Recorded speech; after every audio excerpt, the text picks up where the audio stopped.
Assalamualaikum warahmatullahi wabarakatuh. Hai, saya Sevina Belkis Mernisi dengan nomor induk mahasiswa 2121176. Nah, di sini saya akan memenuhi tugas ujian tengah semester mata kuliah manajemen pendidikan. Oke, langsung aja. Di sini saya akan membahas mengenai bimbingan konseling dalam manajemen pendidikan. Nah, manajemen pendidikan ini itu kan merupakan sebuah strategi untuk mencapai sebuah mutu pendidikan. Nah, sebelumnya aku akan bahas sedikit mengenai definisi pembelajaran.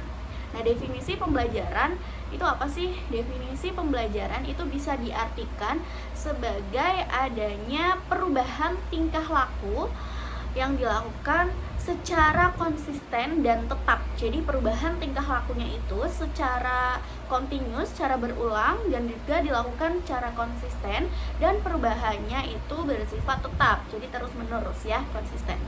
Nah, setelah kita mengetahui definisi pembelajaran, kemudian ada yang namanya tujuan pembelajaran. Nah, tujuan pembelajaran menurut bukunya Bapak Rektor kita, Bapak Zainal Mustaqim, itu setidaknya ada 3 ranah, yaitu menuju ke ranah kognitif, psikomotorik, maupun afektif. Jadi tujuan pembelajaran itu setidaknya bisa memenuhi 3 ranah, kognitif, afektif, dan juga psikomotorik. Nah, untuk mencapai tujuan pembelajaran juga perlu adanya dilakukan strategi pembelajaran, di mana pembelajaran itu akan tercapai secara efektif dan efisien, begitu. Jadi tujuan pembelajaran akan dicapai secara efektif dan efisien jika pemilihan strategi belajarnya itu dilakukan secara tepat, seperti itu. Nah, selanjutnya untuk definisi bimbingan dan konseling dalam manajemen pendidikan itu kan ada 2 kata, bimbingan dan juga konseling. Nah, definisi bimbingan itu sendiri apa sih sebenarnya? Nah, definisi bimbingan itu secara sederhana bisa diartikan sebagai sebuah arahan, sebuah tuntunan gitu, atau semacam kita untuk sebagai seorang guru, kita diharapkan dapat membantu siswa untuk mengarahkan siswa, memberi tuntunan, dan juga memberikan bimbingan. Ya, menurut definisi sendiri, bimbingan merupakan tuntunan atau upaya untuk membantu siswa dalam mencapai sebuah permasalahan di dalam bimbingan dan konseling gitu, dan di dalam pelaksanaan pembelajaran untuk mencapai kegiatan pembelajaran yang ingin dicapai.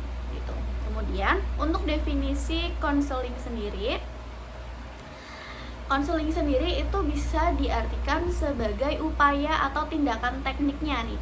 Nah, setelah guru itu memberikan bimbingan, memberikan arahan, kemudian ketika seorang siswa mendapatkan masalah ya, atau terdapat problem di dalam sebuah individu atau kelompok, di dalam internal sekolah maupun di luar sekolah, eksternal, kemudian guru berupaya untuk memberikan tindakan atau tindakan secara teknik, secara langsung kepada siswa tersebut gitu. Jadi bimbingan dan konseling itu saling berkaitan tetapi artinya tidak sama ya, teman-teman. Nah, selanjutnya untuk pengertian bimbingan dari Jones sendiri itu berarti guidance in the help given by one person to another in making choice and judgment and in solving problems. Nah, jadi menurut Jones ini intinya definisi bimbingan itu juga bisa diartikan sebagai arahan guru kepada siswa ya untuk membimbing, tetapi untuk tujuan akhir atau keputusan finalnya itu tergantung dari pribadi siswanya. Jadi guru hanya memberikan bimbingan dan arahan, kemudian siswanya sendirilah yang akan menentukan atau menentukan finalnya ya, seperti itu. Kemudian definisi konseling itu juga bisa diartikan sebagai upaya dalam bimbingan yang diberikan konselor kepada konseli yang memiliki masalah psikologis, sosial maupun moral dengan berbagai cara psikologis agar konseli dapat mengatasi masalahnya sendiri. Seperti itu. Jadi masalahnya tidak hanya masalah di dalam sekolah ya, seperti yang tadi sudah saya jelaskan. Masalahnya itu bisa berkaitan dengan kondisi psikologis, kondisi mental, kemudian kesulitan belajar, kemudian ada lagi mungkin kesulitan ekonomi dalam mencapai pembelajaran untuk memberikan misalnya uang bulanan gitu kepada sekolah. Mungkin bisa dikonsultasikan juga kepada BK, siapa tahu barangkali nanti guru BK bisa mengajukan keringanan kepada kepala sekolah dan memberikan fasilitas untuk siswa yang kurang mampu dalam kondisi ekonominya. Seperti itu. Bisa juga mungkin dalam masalah eksternal, ada dengan keluarga, ada problem dengan kakak, adik, maupun problem dengan orang tua, seperti itu. Kemudian problem dengan lingkungan masyarakat juga bisa, dalam lingkungan sosial, pertemanan, itu juga bisa banget ya. Jadi BK tidak hanya fokus di dalam bimbingan untuk siswa mengatasi berbagai permasalahan di dalam sekolah saja, khususnya untuk pembelajaran, tetapi di luar sekolah juga guru BK bisa menerima istilahnya kayak curhatan gitu ya, curhatan dari siswa-siswanya gitu. Nah, jadi penting banget ya bimbingan konseling di dalam pendidikan atau manajemen pendidikan ya. Jadi untuk bimbingan konseling sendiri itu kan memiliki tujuannya ya. Tujuan adanya BK di sekolah itu apa sih? Apa untuk mencukur rambut siswa yang panjang, atau mungkin hanya untuk menyobek-nyobek rok yang terlalu pendek atau celana yang terlalu pendek, atau mungkin hanya bertugas untuk menghukum siswa yang tidak mentaati peraturan, ataukah untuk menghukum siswa yang tidak mengerjakan PR, atau bagaimana gitu. Nah, di sini ada beberapa tujuan dari adanya bimbingan dan konseling. Yang pertama, itu ada membantu para siswa mencapai perkembangan yang optimal. Nah, perkembangan yang optimal ini sangat penting ya teman-teman buat perkembangan berkaitan dengan perkembangan belajar siswa untuk mencapai tujuan pembelajaran yang diharapkan, baik diharapkan oleh siswanya, oleh guru sekolah maupun oleh orang tuanya. Nah, membantu para siswa mencapai perkembangan yang optimal ini maksudnya gimana? Nah, sesuai penjelasan di awal tadi, tujuan pembelajaran itu kan setidaknya dapat mencangkup 3 ranah. Ada afektif, psikomotorik, dan juga kognitif. Nah, ada juga nih tujuan pembelajaran bisa dikatakan tercapai jika memenuhi yang pertama itu adanya audiens. Audiens di sini itu tertuju pada siswa ya. Kemudian yang kedua ini ada behavior. Behavior ini sikap atau sifat. Nah, behavior ini mencangkup tadi 3 ranah tadi, afektif, kognitif, dan juga psikomotorik. Kemudian yang ketiga ada condition. Jadi kondisi yang memungkinkan ketika kegiatan belajar mengajar dilaksanakan. Selanjutnya yang keempat itu ada degree. Degree itu tingkatan evaluasi di dalam pembelajaran gitu ya. Jadi harus ada evaluasi nih. Misal dalam 1 semester si anak ini mengalami masalah apa, kesulitan belajar apa, kenapa kok nilai akhirnya ini kok menunjukkan sikap yang kurang, C misalnya, atau mungkin secara kognitifnya juga kurang, dapat C, atau mungkin secara psikomotoriknya juga kurang. Nah, itu tugas guru BK untuk mengevaluasi juga kenapa siswa tersebut mengalami kendala secara kognitif, psikomotorik maupun secara afektif. Apakah dia ada kesulitan belajar atau ada problem internal atau bagaimana, itu guru BK perlu memperhatikan ya. Jadi kalau misalnya untuk membantu siswa mencapai perkembangan yang optimal. Nah, tugas BK itu tadi ya, untuk memperhatikan siswanya jika mengalami kesulitan atau kendala dalam belajar itu bisa dioptimalkan. Bisa nanti siswanya itu curhat, Bu, misalnya Bu, ini saya dapat nilai C nih, gimana ya kira-kira biar kedepannya semester ke depan itu nilai saya bisa membaik gitu.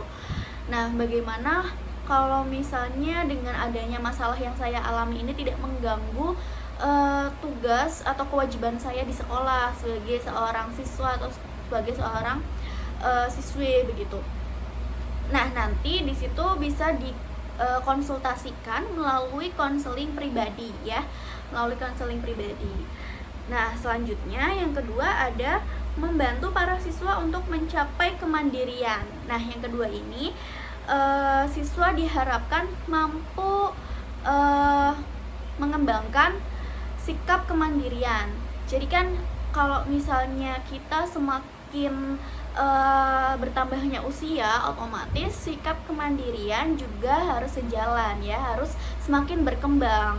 Nah, tugasnya guru BK di sini untuk mengarahkan juga nih, untuk mengarahkan bagaimana nanti tantangan yang akan dihadapi ke depannya begitu. Nah, ada tantangan apa saja di depan, guru BK itu menjelaskan, memberikan bimbingan ya, kemudian menjelaskan bagaimana cara kita menghadapi tantangan-tantangan tersebut agar kita itu bisa memecahkan problem solving yang nantinya betul-betul kita akan hadapi gitu, dengan rasa percaya diri, dengan kematangan secara emosional yang matang dan lain sebagainya, seperti itu ya. Jadi tugas guru BK ini sangat penting untuk membantu siswa untuk mencapai kemandirian.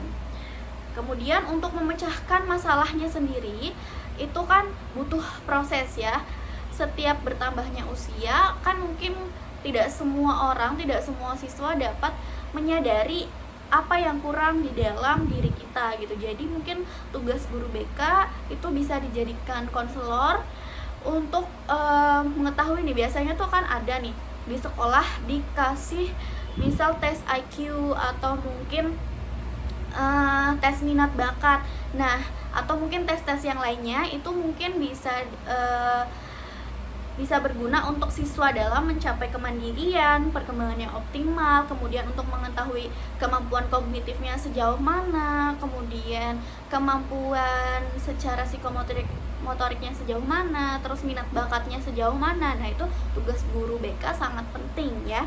Sekali lagi, tugas guru BK di dalam manajemen pendidikan itu sangat penting dalam ikut mengelola tujuan pembelajaran yang akan dicapai gitu.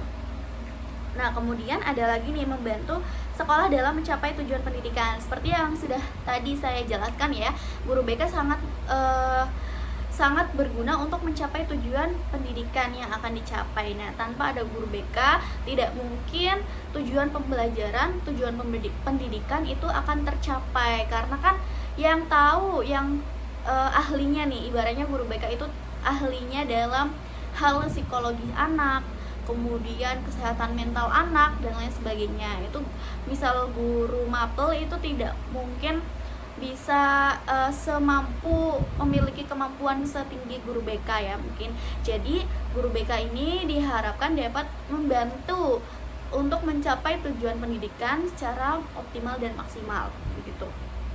Nah, kemudian ada juga yang namanya fungsi dari bimbingan dan konseling.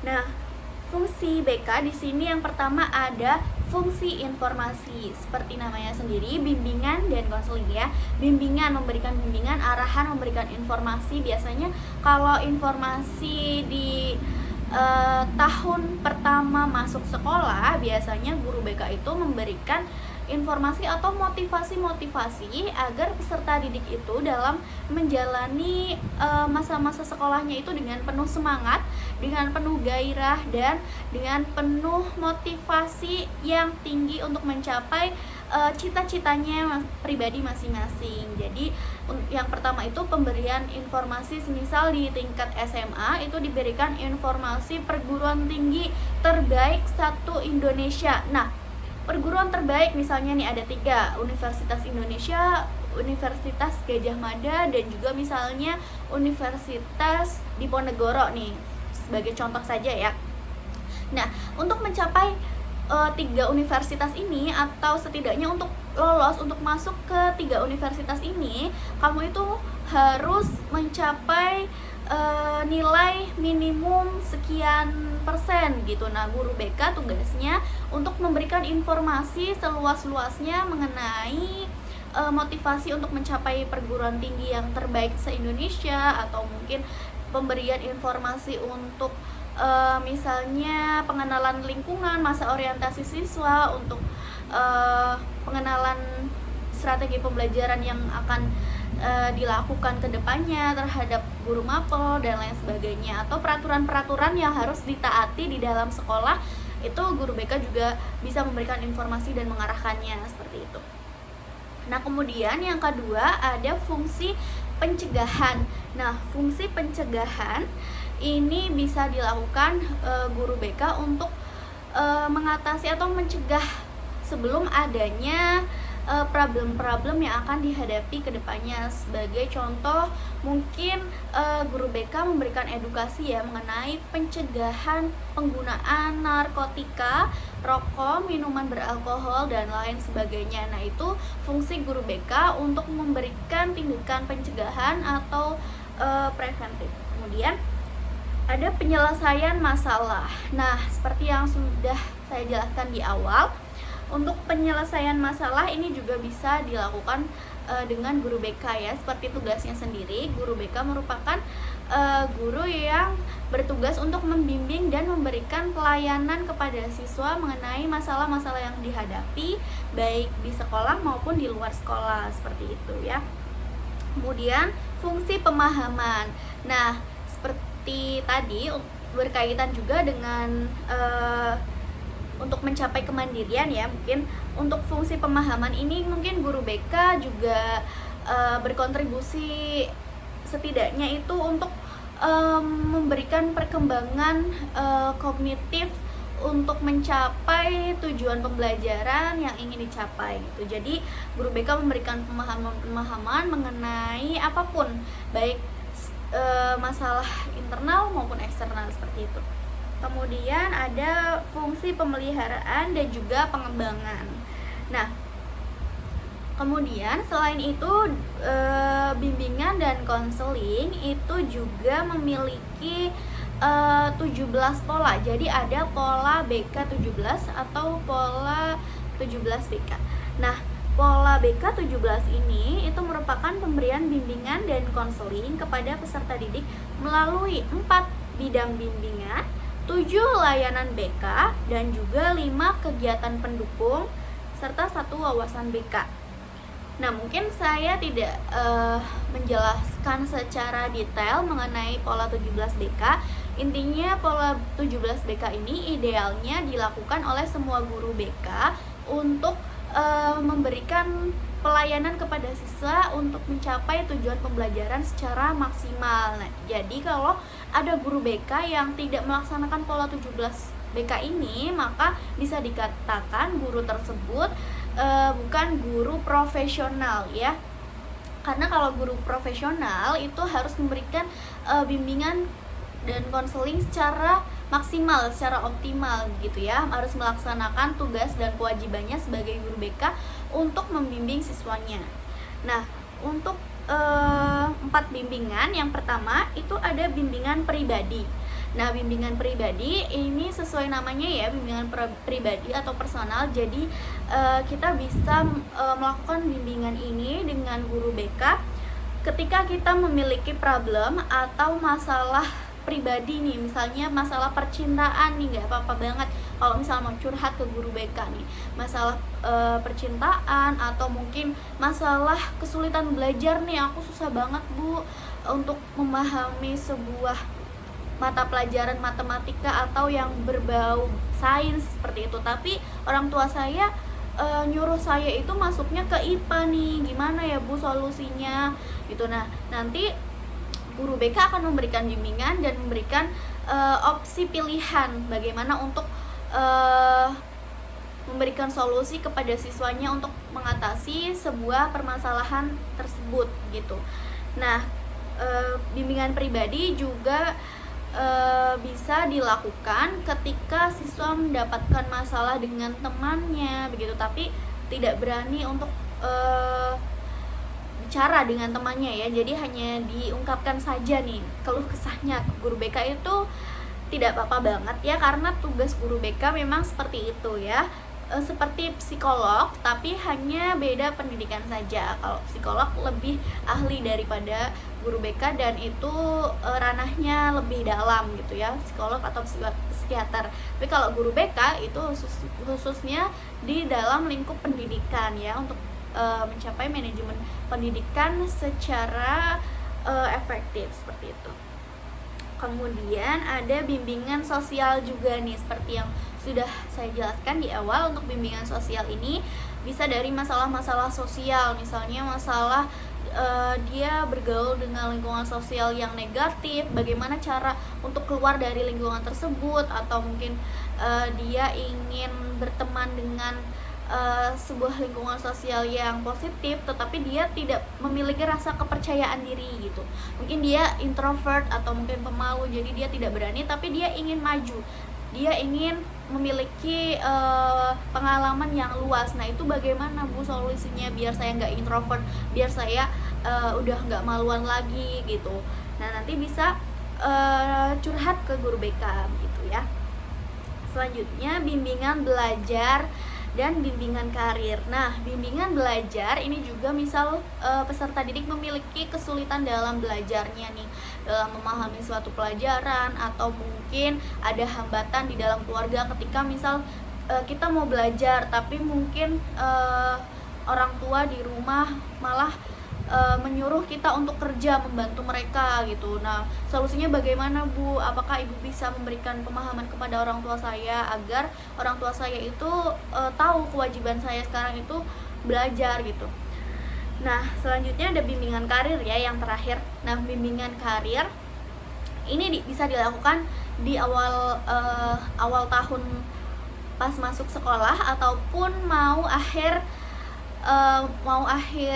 tamat sekolah begitu ya. Kalau di awal itu kan tadi guru biasanya memberikan bimbingan informasi di awal gitu ya, untuk orientasi gitu. Nah, kalau di akhir itu guru untuk mengarahkan karir kedepannya nih, setelah sekolah, setelah tamat menyelesaikan SMA misalnya, kamu mau kemana nih? Mau kerja, atau mau kuliah, atau mau langsung nikah, atau mau pengangguran, atau kerja sambil kuliah, atau mau kerja dulu baru kuliah. Nah, itu bisa dikonsultasikan ke guru BK begitu. Nah, kemudian ada lagi nih kasus misalnya siswa nih, ini ada beneran kasusnya di sekolah saya dulu. Jadi ada murid ya, itu pengennya masuknya itu ke bagian teknik misalnya nih, di bagian teknik waktu itu tuh, di bagian teknik. Nah, tapi orang tuanya itu pengennya anaknya itu masuknya ke kedokteran, karena untuk melanjutkan karir orang tuanya. Seorang bapaknya ini kan dokter. Nah, anaknya ini diharapkan mampu melanjutkan praktik orang tuanya nih. Dia kan orang tuanya membuka praktek nih di rumah. Jadi kalau misalnya bukan anaknya, siapa lagi yang mau melanjutkan seperti itu. Mungkin orang tua harapannya agar anaknya itu bisa melanjutkan karir bapaknya. Nah, tapi kan anaknya pengennya masuknya teknik informatika. Nah, itu solusinya bagaimana gitu. Nah, akhirnya si anak tersebut, si siswa tersebut itu mengadu kepada guru BK. Bu, bagaimana ya solusinya? Mengapa orang tua saya seperti ini? Akhirnya dipanggillah tuh si orang tua ini. Nah, setelah ditemukan nih antara orang tua dan siswa di dalam ruang konseling BK di sekolah, nah nanti disampaikan nih keluh kesah anaknya kenapa ingin mengambil teknik informatika, kemudian orang tuanya mengapa tidak setuju begitu. Nah, tugasnya guru BK ini sebagai penengah dan membimbing untuk jalannya konseling secara kondusif, dan juga nanti mencapai solusi yang diinginkan kedua belah pihak. Nah, ini bisa banget nih jadi solusi untuk bimbingan karir untuk di akhir tahun pada waktu sekolah. Nah, kemudian ada juga 7 layanan. Nah, 7 layanan ini antaranya ada layanan orientasi, informasi, kemudian penempatan dan penyaluran, pembelajaran, konseling perseorangan, bimbingan kelompok, dan juga konseling kelompok. Nah, kalau yang orientasi dan informasi sudah saya jelaskan ya dari tadi. Nah, saya akan menjelaskan aja nih, mungkin ada sedikit berbeda di antara layanan bimbingan kelompok dan juga konseling kelompok. Nah, kalau misalnya dilihat secara katanya mungkin hanya beda di bimbingan dan juga di konselingnya nih. Kalau bimbingan kelompok itu hanya diberikan arahan atau bimbingan sesuai namanya ya, bimbingan kelompok. Jadi diarahkannya, diberikan bimbingannya itu dalam ranah kelompok, bisa kelompok kecil atau kelompok besar seperti itu. Misal kelompok kecilnya itu dalam satu kelas itu dibuat sebuah kelompok, tapi kelompok random ya, kelompok random kelompok, random group seperti itu.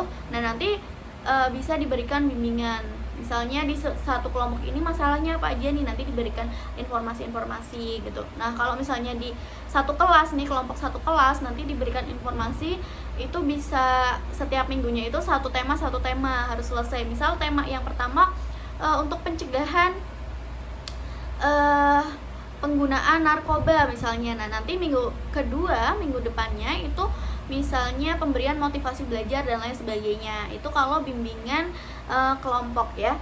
Kalau konseling kelompok itu ranahnya lebih kecil, lebih private. Jadi hanya satu kelompok kecil itu yang mengetahui sebuah masalahnya. Biasanya itu bersifat circle atau memiliki masalah yang sama untuk mencapai solusi yang satu gitu ya. Misalnya ada satu circle memiliki masalah, nanti bisa diadukan ke guru BK. Nah, itu solusinya bagaimana agar tidak mengganggu pelajaran. Misalnya lagi ada musuh-musuhan nih di dalam satu circle, biasanya berlima kemana-mana barengan, terus tiba-tiba ada 2 orang nih yang berantem. Nah, tiga temennya ini yang netral mungkin bisa mengadukan ke guru BK agar 5-5-nya ini bisa diskusiin apa masalahnya gitu ya. Kan kalau misalnya kita ada masalah sosial atau masalah pertemanan, itu kan juga sangat mengganggu ya, sangat mengganggu proses belajar mengajar ya, baik di sekolah maupun belajar di rumah gitu ya. Jadi ada kepikiran gimana gitu ya. Nah, itu bisa didiskusikan dengan guru BK. Nah, itu perbedaan antara bimbingan kelompok dan juga konseling kelompok begitu ya. Kemudian ada juga 5 kegiatan pendukung.